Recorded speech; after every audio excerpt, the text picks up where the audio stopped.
What's going on, guys? Alright, I just stayed up on the farm last night, got here about 5 o'clock. We just sighted in our rifles, so this morning I've just got to reset the caps back to 0. I'm probably going to get the drone up in the air, grab some breakfast this morning. But man, this property is real nice, real nice. We saw a heap of rabbits on the hill, so I'm looking forward to it. But I think we should just get the rifles out, change the 0 caps, and yeah, we'll go from there. Welcome back to part 2 of our rabbit shooting adventures. Feel free to subscribe and like the video, I'd really appreciate it. After a good night's sleep from the previous day's shooting and waking up to this beautiful weather, it was time to scope out a few new rabbit hunting spots for us to shoot. With rabbits in good numbers, it certainly felt like the day was going to be a good one. Over the last few weeks, the region I was hunting in had over 250 mils of rain. The pastures were green and lush, and the rabbits were certainly taking advantage of it. Little did they know, though, that in the afternoon they were going to be in a spot of bother.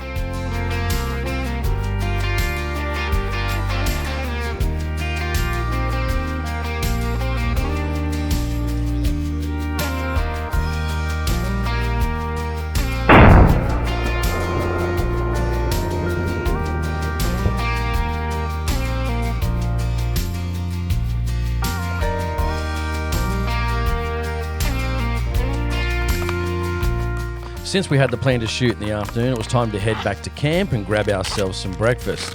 You all know that any hunting trip isn't complete without some eggs and bacon for brekkie.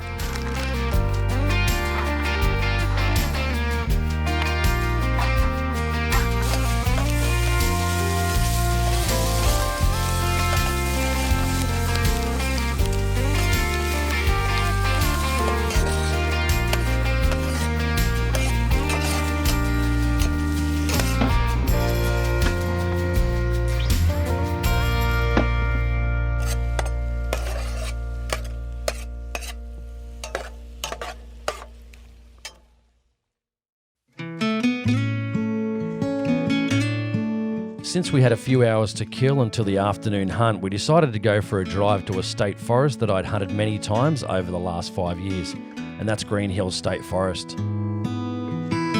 Since Mark lives in the area, he told me that the forest was 99% burnout and that it had a huge effect on the local timber industry. We were all affected by the fires in January 2020. You all know that I was stuck in Malakuta, Victoria during the fires, and the fires now had also destroyed a forest that I really enjoyed hunting in over the years. It's definitely been a few savage blows over the last couple of months for most of us. If I didn't see the damage for myself, I probably wouldn't have believed it. The whole forest completely destroyed. But there is one thing you can never take away from me, and that's the great memories that I've had in that forest over the years.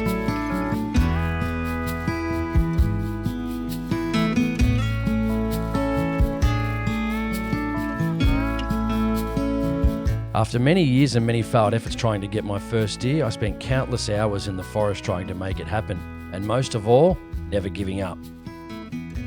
After 5 years of failing, learning, and never quitting, I got my first deer. And while it wasn't big, I'll never forget those memories.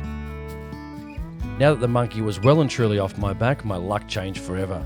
And Green Hills gave me that opportunity. The opportunity was to learn and to succeed, and for that, I'll forever be grateful. And I do hope to hunt there again sometime into the future.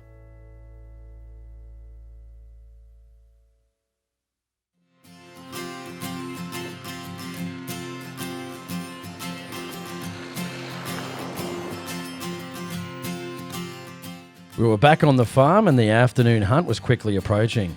We got set up in a position that was most comfortable we could find. The hills were so steep I had to use my gun bag to give me some extra elevation. Later on, it would prove difficult to hit those rabbits at 300 metres and beyond due to the very awkward shooting position. Again, my mate Mark was my wingman in getting the camera set up, range finding my targets and giving me the corrections from the Kestrel.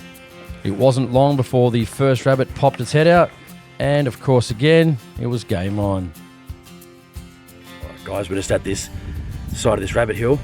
We've got one, what is it Mark, about 150, 153? And then another one at 174. Alright, what we're going to do, jump down on the 243 and we're going to see if we can knuckle this one at 153 on the side of this hill. very steep incline, about 10 or 12 degrees, and very hard to get onto the gun to get that angle, because as you can see, this terrain is just so steep. But we'll give it a go, we'll see how we go.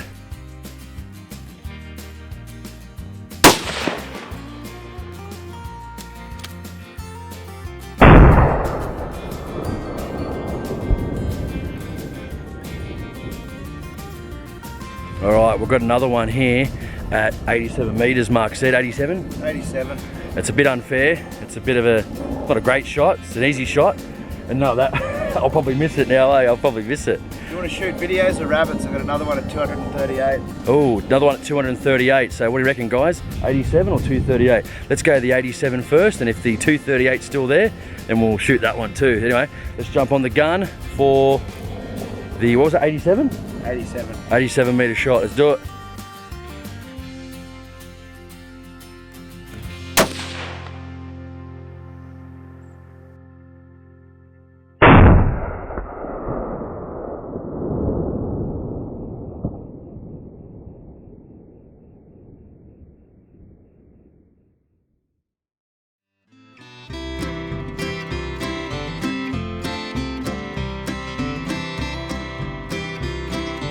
Moving on from the rabbit we just shot, the second one we ranged at 238 metres wasn't spooked by the first shot we took. We started setting up for a shot and we noticed a couple of cheeky rabbits sitting on top of the hill. Unfortunately, we couldn't take a shot because we couldn't verify what was on the other side of the hill. We diverted our attention back to the rabbit at 238 metres.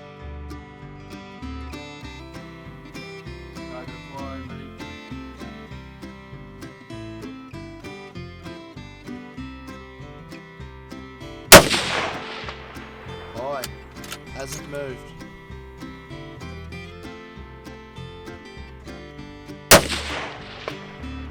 Go.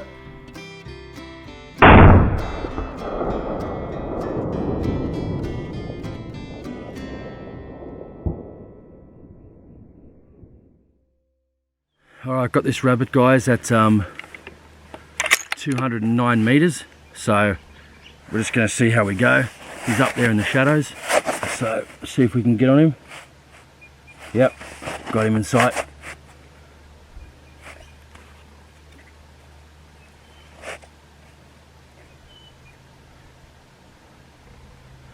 Yep, ready?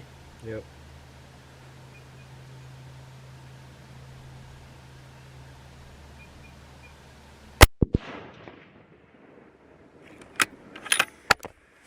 And a rabbit and a shitload of dust from that muzzle brake at 209 meters.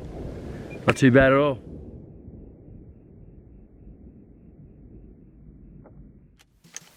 Just found two rabbits that have come out early this afternoon. 154 metres, so it's not I'm far. gonna have to go for the left one because the right one's covered. Take your pick. Okay, cool. Shoot when ready. Okay, the right one, it's got a stick just covering it. Probably that one eating on the left. I've got them both in frame anyway, so take your pick. How far? 150? 150. Other one's still standing there, hasn't moved. Shoot for him.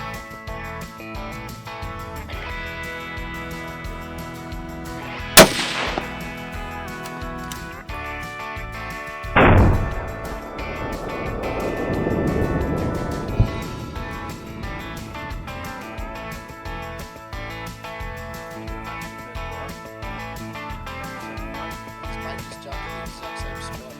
Yep.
He's one who's found a nice little spot to hide under a shrub.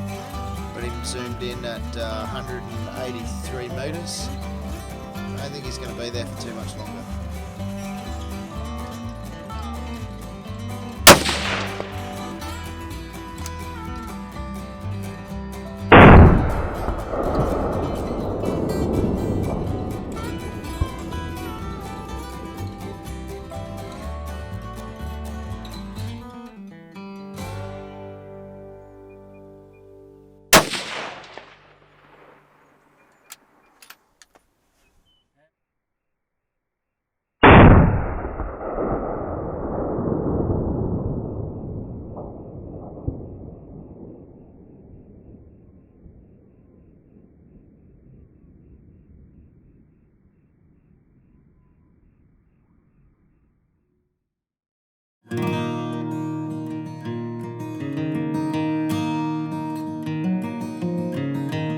And just like that, the trip had come to an end.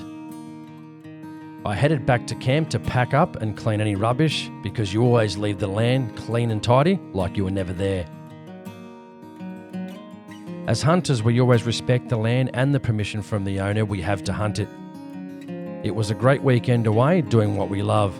Again, I'd like to thank my mate Mark for inviting me onto his patch of hunting property that he has access to. We locked up the gates as we were leaving, hopefully to return again soon.